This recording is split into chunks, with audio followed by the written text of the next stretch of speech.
वेगवेगळ्या पाट्या आम्ही पाहिल्या. यातील तुम्हाला नेमकी कोणती पाटी आवडते हे कमेंट मध्ये नक्की सांगा.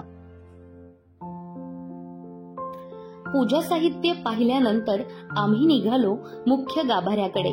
मात्र मंदिरात प्रवेश करण्यापूर्वी या ठिकाणी येणाऱ्या भाविकांसाठी हातपाय तोंड धुण्याची सोय करण्यात आली आहे. तर हा आहे मठातला महाप्रसाद कक्ष.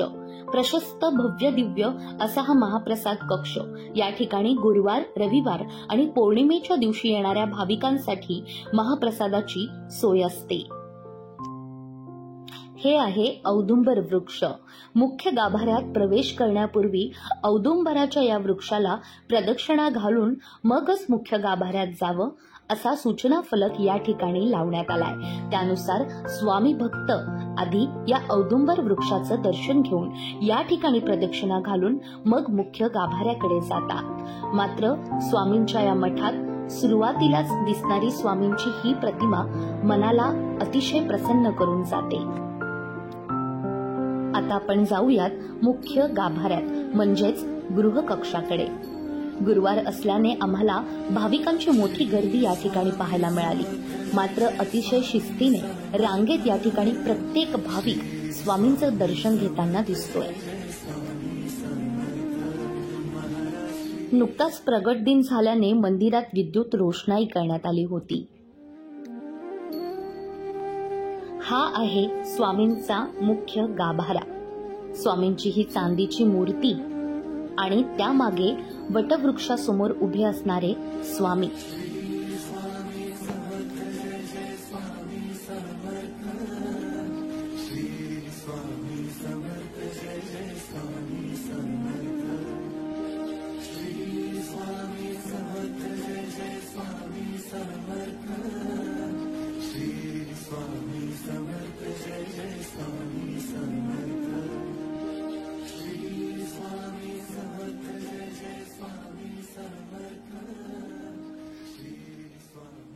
स्वामींचं दर्शन घेतल्यानंतर आम्ही मुख्य गाभाऱ्यातून बाहेर आलो.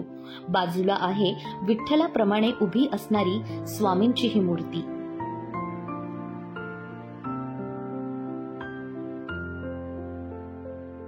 भाविकांसाठी हा सूचना फलक आणि यानंतर हे आहे शेजघर. पलंगावर स्वामींची मूर्ती, स्वामींचा फोटो. अतिशय प्रसन्न, आल्हाददायक असं हे वातावरण.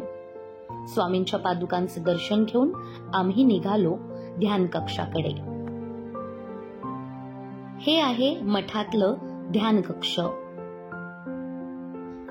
मुख्य गाभाऱ्यातून बाहेर पडल्यानंतर या ठिकाणी देखील अनेक सेवेकरी आपल्याला स्वामींचं ध्यान करताना दिसून येतात. महत्वाच्या दिवशी या ठिकाणी मोठा यज्ञ होम केला जातो आणि या होमाच्या समोर देखील आहे स्वामींची ही मूर्ती.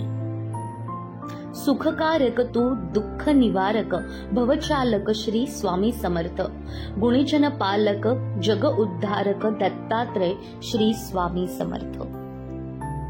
स्वामी महाराजांचं दर्शन घेतल्यानंतर पळसदरी डॅमच्या किनारी देखील आम्ही आलो. मावळतीचा सूर्य पाहत निसर्गाच्या सानिध्यात संपूर्ण दिवस कसा गेला हे कळलंच नाही. तुम्हाला हा व्लॉग कसा वाटला ते आम्हाला नक्की कळवा. चला तर आता सुरू झालाय परतीचा प्रवास पुन्हा आपल्या घराकडे. आणि हो, जाता जाता आमच्या चॅनलला सबस्क्राईब करायला विसरू नका.